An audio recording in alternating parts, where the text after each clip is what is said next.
स्थापना हुआ था वो 2001 में हुआ था। 2001 से अब 24 साल करीब हो गया। 50 गाय थे उस समय और आज के दिन में 1700 से ऊपर गाय हैं।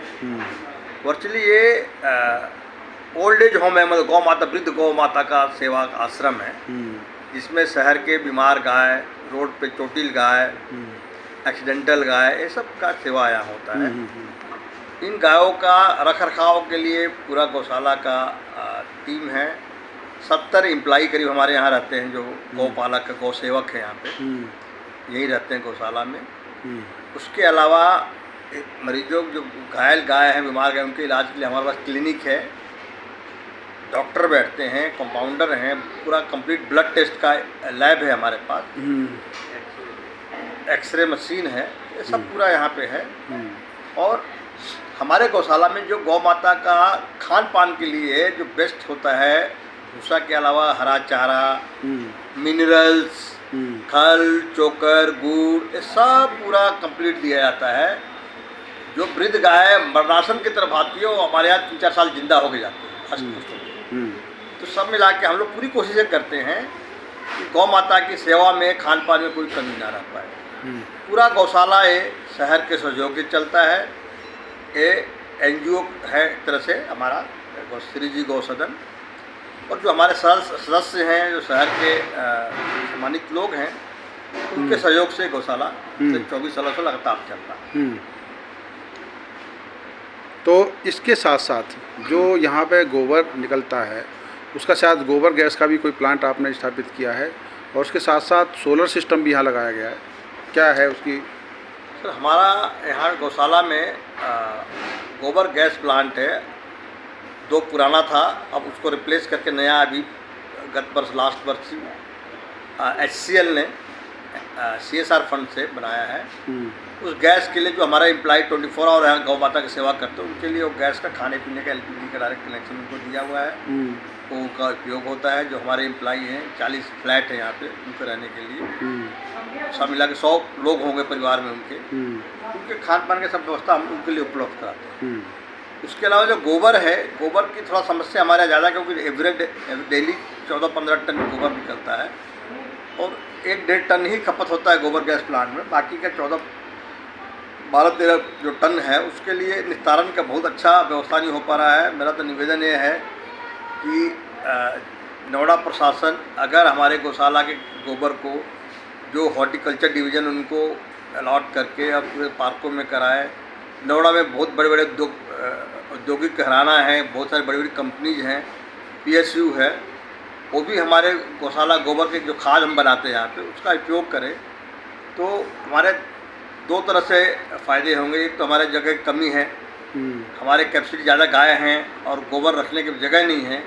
दूसरा, जो हम खाद गोबर का बनाते हैं, पूरा हम लोग नहीं निकल पा रहा हमारे से, तो वो लोग हमारा गौशाला का सहयोग कर सकते हैं खाद लेके। उसके अलावा हमारा खुद हमने कुछ प्रोडक्ट बनाए हैं। फिनाइल का, गौमूत्र से फिनाइल बनाते हैं। गौ मूत्र का ट्रिपल रिफाइंड गौमूत्र बेचते हैं हम लोग, गौरस उसका नाम दिया हुआ है। कोलिन जो होता है उस टाइप के बनाया हुआ गौमूत्र से ही। ऑर्गेनिक खाद है, वर्मी कल्चर खाद है। उपले हैं, अभी दिवाली में हम लोगों ने 50,000 करीब दिए बनाए थे, जो शहर के लोग ले गए। तो कोशिश हमारी पूरी रहती है कि गौ प्रोडक्ट से हम अलग अलग कुछ आइटम बनाए, गौ माता के वेस्ट से, गोबर से और गौमूत्र से। बट उसका पूरा 1% भी हमारा उसका रिव्यू नहीं है, सेल परसेंट जो प्रोडक्ट हम बनाते हैं। तो जो ये गाय आती कैसे हैं आपके पास तक? ये गाय जो है, शहर में जो लोग सारी ज़िंदगी दूध पीते हैं, बुढ़ापे में छोड़ देते हैं क्योंकि उनको पालने के लिए खर्चे लगते हैं और रोड पे छोड़ते हैं और एक्सीडेंटल हो जाती हैं। जिला प्रशासन, नोएडा अथॉरिटी जो है, उसको हमारे गौशाला में दे जाती है। जो हमारे गौशाला में आती है उसका हम लोग सेवा करते हैं और उसके जो बेस्ट खान पान की व्यवस्था है, इलाज की व्यवस्था, गौशाला प्रशासन हम लोग करते हैं। तो इस समय गौशाला में कुछ विकलांग भी गाय होंगी कुछ? जी, हमारे यहाँ करीब 40-45 ब्लाइंड गाय हैं, अंधी गाय हैं। उनका अलग से एक बाड़ा का व्यवस्था किया गया, उनका थोड़ा सा केयर ज़्यादा करना पड़ता है। उसके अलावा जो एक्सीडेंटल हैं, जिसके पैर कट गए हैं, इस तरह के भी गाय बहुत सारी हैं, वर्चुअली ये ओल्ड एज होम है गौ माता का। तो साथ सब तरह के बीमार गायें हैं, अंधी गायें हैं, एक्सीडेंटल हैं, विकलांग हैं, सबका सेवा यहाँ होता है। भारद्वाज जी, जो गौशाला है यहाँ पे, जो लोग, कुछ लोग भी आते होंगे इस तरह के जो एकदम प्रेरणा, आपको लगता है कि यार कमाल है, गौशाला में जो रोज़ाना भी आते हैं, कुछ इस तरह के लोग दान करते हैं जिनसे वाकई गौशाला के लिए बहुत कुछ होता होगा, आपने ऐसे लोग भी देखे होंगे? अभी हाल में ऐसा ऑब्जर्व किया गया है कि यंग जनरेशन भी बहुत आ रही है। आप देखिए कि बुधवार के दिन तो कम से कम 500 से 1000 लोग आते हैं यहाँ पे, गौ चारा खिलाते हैं गायों को, और इससे प्रेरणा लेके ज़्यादा से ज़्यादा लोग बढ़ रहे हैं। और देखा जाए तो जो विशेष आयोजन होते हैं उनमें हमारे यहाँ कई हज़ार लोग आते हैं और अपने अपने अलग अलग तरीक़ों से हमारी मदद करते हैं, चाहे वो गौ प्रोडक्ट खरीदने के नाम पर लें या चारा खिलाने पर लें, या हमारे यहाँ एक ये गो अडॉप्शन करके, काव अडॉप्शन करके एक प्रोग्राम चलता है।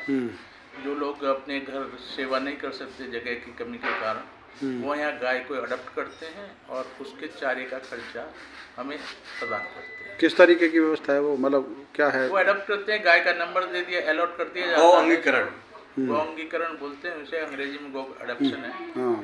और उसका नंबर दे दिया जाता है, वो अपने गाय को आके देख सकता है, उसको चारा खिला सकता है, जो भी उसकी सेवा करना चाहता है वो आके यहाँ करते हैं। वीकली आए, जिनके समय के अनुसार है वो अपने सुविधा अनुसार आते हैं, कभी महीने में एक बार आते हैं, कभी हफ्ते में एक बार आते हैं।